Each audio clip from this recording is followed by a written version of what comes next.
വിശുദ്ധ പൗലോസ്ലീഹ കൊളോസ്സർക്ക് എഴുതിയ ലേഖനം 2-ാം അധ്യായം 6 മുതൽ 15 വരെയുള്ള വാക്യങ്ങൾ. കർത്താവായ യേശുക്രിസ്തുവിനെ നിങ്ങൾ സ്വീകരിച്ചിരുന്നതിനാൽ അവനിൽ ജീവിക്കുവിൻ. അവനിൽ വേരുറപ്പിക്കപ്പെട്ടും പണിതുയർത്തപ്പെട്ടും നിങ്ങൾ സ്വീകരിച്ച വിശ്വാസത്തിൽ ദൃഢത പ്രാപിച്ചും കൊണ്ട് അനർഗളമായ കൃതജ്ഞതാ പ്രകാശനത്തിൽ മുഴുകുവിൻ. ക്രിസ്തുവിന് യോജിക്കാത്തതും പ്രപഞ്ചത്തിൻ്റെ മൂലഭൂതങ്ങൾക്കും മാനുഷിക പാരമ്പര്യത്തിനും മാത്രം ചേർന്നതുമായ വൃത്തിപ്രലോഭനത്തിനും തത്വചിന്തയ്ക്കും ആരും നിങ്ങളെ ഇരയാക്കാതിരിക്കാൻ ശ്രദ്ധിക്കണം. ദൈവത്വത്തിൻ്റെ പൂർണ്ണത മുഴുവൻ അവനിൽ മൂർത്തീഭവിച്ചിരിക്കുന്നു. എല്ലാ ആധിപത്യങ്ങളുടെയും അധികാരങ്ങളുടെയും ശിരസ്സായ അവനിലാണ് നിങ്ങളും പൂർണ്ണത പ്രാപിച്ചിരിക്കുന്നത്. അവനിൽ നിങ്ങളും പരിച്ഛേദനം സ്വീകരിച്ചിരിക്കുന്നു. കൈകളാൽ നിർവഹിക്കപ്പെടുന്ന പരിച്ഛേദനമല്ല, ശരീരത്തിൻ്റെ അധമവാസനകളെ നിർമ്മാർജ്ജനം ചെയ്യുന്ന ക്രിസ്തുവിൻ്റെ പരിച്ഛേദനം.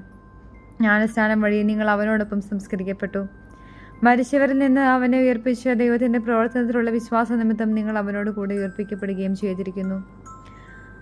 നിങ്ങൾ പാപങ്ങൾ നിമിത്തം മൃതരും ദുർവാസനകളുടെ പരിച്ഛേദനം നിർവഹിക്കാത്തവരുമായിരുന്നു.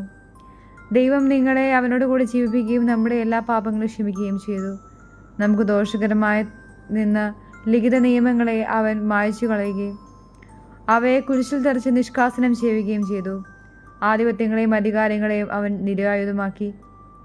അവൻ കുരിശിൽ അവയുടെ മേൽ വിജയം ആഘോഷിച്ചുകൊണ്ട് അവയെ പരസ്യമായി അവഹേളന പാത്രങ്ങളാക്കി. നമ്മുടെ കർത്താവായ മിശിഹായ്ക്ക് സ്തുതി. വിശുദ്ധ യോഹന്നാൻ എഴുതിയ സുവിശേഷം 3-ാം അധ്യായം 13 മുതൽ 21 വരെയുള്ള വാക്യങ്ങൾ. സ്വർഗത്തിൽ നിന്നിറങ്ങി വന്ന മനുഷ്യപുത്രനല്ലാതെ മറ്റാരും ഇതുവരെ സ്വർഗത്തിൽ കയറിയിട്ടില്ല. മോശ മരുഭൂമിയിൽ സർപ്പത്തെ ഉയർത്തിയതുപോലെ തന്നിൽ വിശ്വസിക്കുന്നവന് നിത്യജീവൻ ഉണ്ടാകേണ്ടതിന് മനുഷ്യപുത്രനും ഉയർത്തപ്പെടേണ്ടിയിരിക്കുന്നു.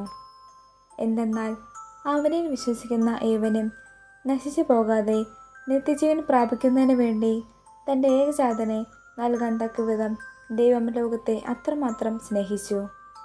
ദൈവം തൻ്റെ പുത്രനെ ലോകത്തേക്ക് അയച്ചത് ലോകത്തെ ശിക്ഷയ്ക്ക് വിധിക്കാനല്ല, പ്രത്യുത അവൻ വഴി ലോകം രക്ഷ പ്രാപിക്കാനാണ്.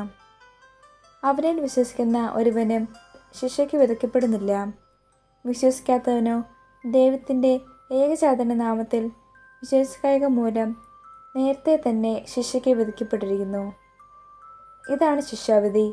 പ്രകാശം ലോകത്തിലേക്ക് വന്നിട്ടും മനുഷ്യർ പ്രകാശത്തേക്കാൾ അധികമായി അന്ധകാരത്തെ സ്നേഹിച്ചു, കാരണം അവരുടെ പ്രവൃത്തികൾ തിന്മ നിറഞ്ഞതായിരുന്നു. തിന്മ പ്രവർത്തിക്കുന്നവൻ പ്രകാശത്തെ വെറുക്കുന്നു. തൻ്റെ പ്രവൃത്തികൾ വെളിപ്പെടുത്താതിരിക്കുന്നതിന് അവൻ വെളിച്ചത്ത് വരുന്നുമില്ല. സത്യം പ്രവർത്തിക്കുന്നവൻ വെളിച്ചത്തേക്ക് വരുന്നു. അങ്ങനെ അവൻ്റെ പ്രവൃത്തികൾ ദൈവൈക്യത്തിൽ ചെയ്യുന്നവയെന്ന് വെളിപ്പെടുന്നു. നമ്മുടെ കർത്താവായ മിശിഹായ്ക്ക് സ്തുതി.